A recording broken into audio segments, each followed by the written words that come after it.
جس جماعت سے آپ کا تعلق ہے نا، اس جماعت کی امت مسلمہ کو ضرورت ہے۔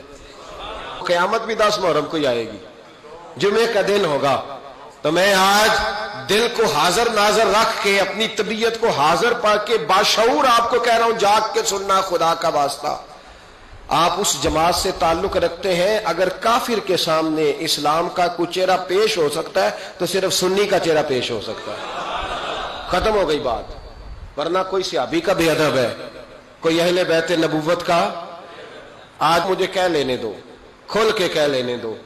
لوگ دلیلیں دیتے پھرتے ہیں، کہتے ہیں جی ایک وہ پینٹ کوٹ والا مولوی ہے، اس نے اینک بھی لگائی ہے، داڑھی بھی رکھی ہے، پینٹ کوٹ بھی پہنتا ہے، اس نے جی 1500 بندہ ایک دن مسلمان کر دیا، ایک دن 1000 مسلمان کر دیا۔ پر پتہ ہے وہ بدبخت کہتا کیا ہے؟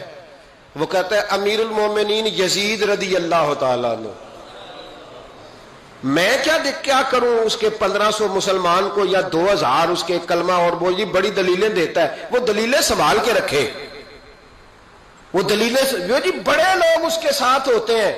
تو کربلا کے موقع پر زیادہ لوگ یزید کے ساتھ تھے، زیادہ لوگ، ہم کثرت کے قائل نہیں، ہم حق کے قائل ہیں۔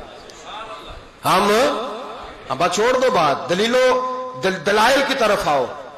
عجیب تماشا ہے، اور ایک مولوی صاحب اس کی حمایت کر رہے تھے، کہتے نہیں بندہ ٹھیک ہے، وہ بھول گیا تھا، اصل میں قصور عبید اللہ ابن زیاد کا تھا، اصل میں غلطی عمر بن سعد کی تھی، تو یزید کو زیادہ الزام نہیں دینا چاہیے۔ میں نے کہا بڑی تمہاری قریبی رشتہ داری ہے یزید کے ساتھ، تو اللہ سے دعا کیوں نہیں مانگتے کہ تمہارا حشر یزید کے ساتھ کرے؟ مانگنی چاہیے نا دعا۔ کیا خیال ہے آپ کا؟ ہم الحمدللہ جمعے والے دن مسجد میں بیٹھ کے دعا کرتے ہیں، یا اللہ ہمارا حشر امام حسین کے غلاموں میں کرنا، تو بھی کرنا، جرت کر، جرت ہماری جرت دیکھ، ہم یہ نہیں کہتے ان کے ساتھ کر، ہم کہتے ہیں یا اللہ ہمارا حشر ان کے، ہماری جرت دیکھو، ہم ان کے غلاموں میں، قدموں میں، نوکروں میں بیٹھنے کو وہ دعا مانگ رہے ہیں، یا اللہ ہمارا ان کے غلاموں میں، غلاموں کے، تو بھی جرت کر دلیری، کر جرت، کہ یا اللہ میرا حشر یزید کے ساتھ کر دلیری، اگر اتنا ہی اچھا تھا تو۔ بے شرمو، اتنا ظلم نہ کرو، اتنی زیادتی، اتنا ظلم نہ کرو، یہ ظلم ہے۔ امام حسین جمعے والے دن خطبہ پڑھنے لگے، جمعے سے پہلے امام حسین نے خطبہ پڑھا، اور آپ نے ایک جملہ کہا جو ہمیشہ یاد رکھا جائے گا۔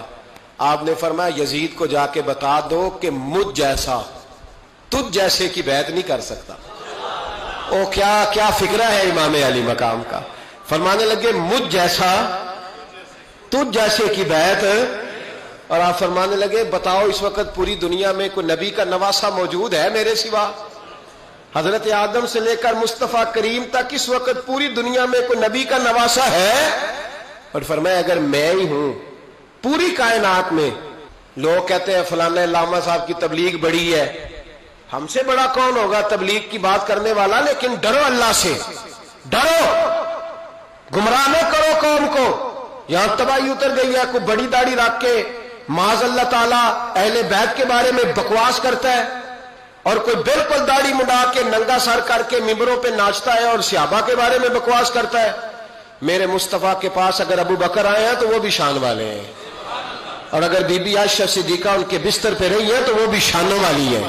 مولا علی شیر خدا کے بارے میں جو بات کرے پکا بے ایمان ہے۔ عجیب تماشا لگ گیا ہے جی، جو رب نبی پاک کے جسم کے قریب مکھی نہیں آنے دیتا، وہ گندا بندہ حضور کے قریب آنے دیتا ہے؟ عجیب تماشا ہے، امت کو تباہ کر رہے ہو، کافر کو موقع دے رہے ہو یہ کہنے کا کہ تمہارے نبی کے پاس بیٹھنے والے ٹھیک نہیں تھے۔ اگر حضور کے پاس بیٹھنے والے ٹھیک نہیں تھے تو بعد والے کیسے ٹھیک ہو گئے؟ تو یہ باز آنا چاہیے ان بے شرموں کو، یہ امت میں تفرقہ ڈالتے، بے حیائی کرتے ہیں۔ سنو اور یاد رکھو، حضرت امام حسین نے خطبہ پڑھا نا جب جمعے والے دن، فرمایا مجھے پہچانو تو میں کون ہوں؟ تو عمر بن سعد بولا، پکے نمازی بولے۔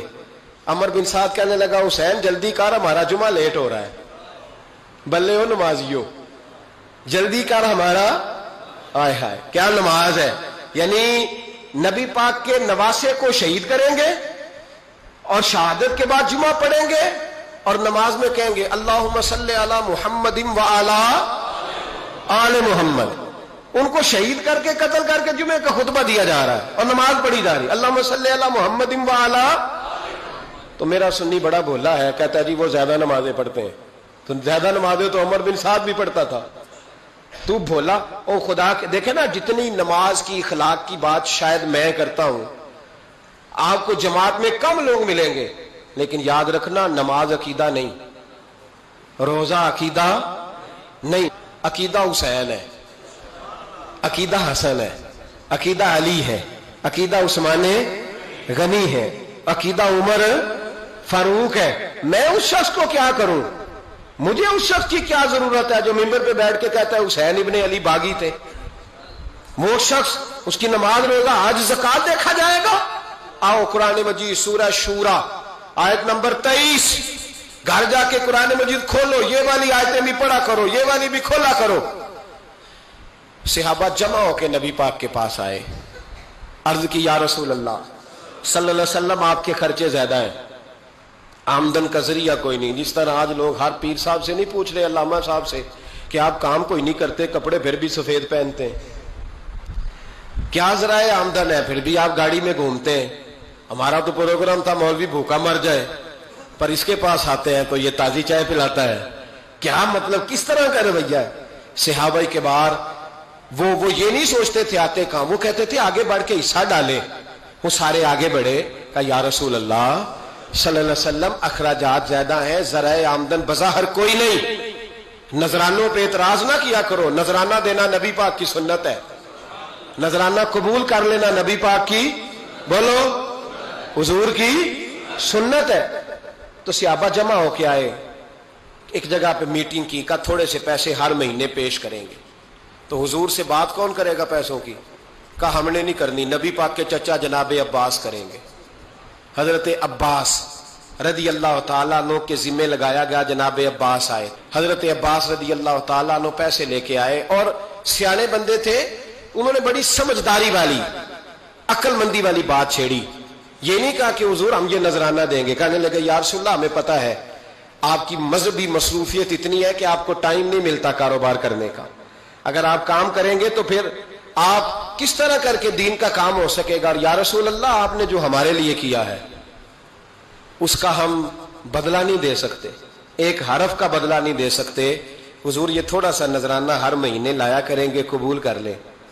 نبی پاک کے سامنے رکھا ہی تھا کہ اللہ کا قرآن بول پڑا، کا کل لا اسألکم علیہ اجرا، محبوب ان سے فرما دو کہ میں نے تمہارے لیے بڑی تکلیف سہی ہے، پر میں تم سے کوئی اجر نہیں مانگتا، تم سے کوئی اجر نہیں مانگتا. ہاں اگر تم نے کچھ کرنا ہے الا المودۃ فی القربى، تو میرے قریبیوں سے پیار کرتے رہنا، میری ختیجہ سے پیار کرنا، میری عائشہ کا ادب کرنا، میرے قریبیوں کا احترام کرنا. یا رسول اللہ ازواج تو گھر میں ہے ہی، قریبی کوئی اور بھی خاص ہے جس کا ادب کرنا ہے؟ تو نبی پاک نے فرمایا ہاں علی، فاطمہ، علی اور فاطمہ کی اولاد.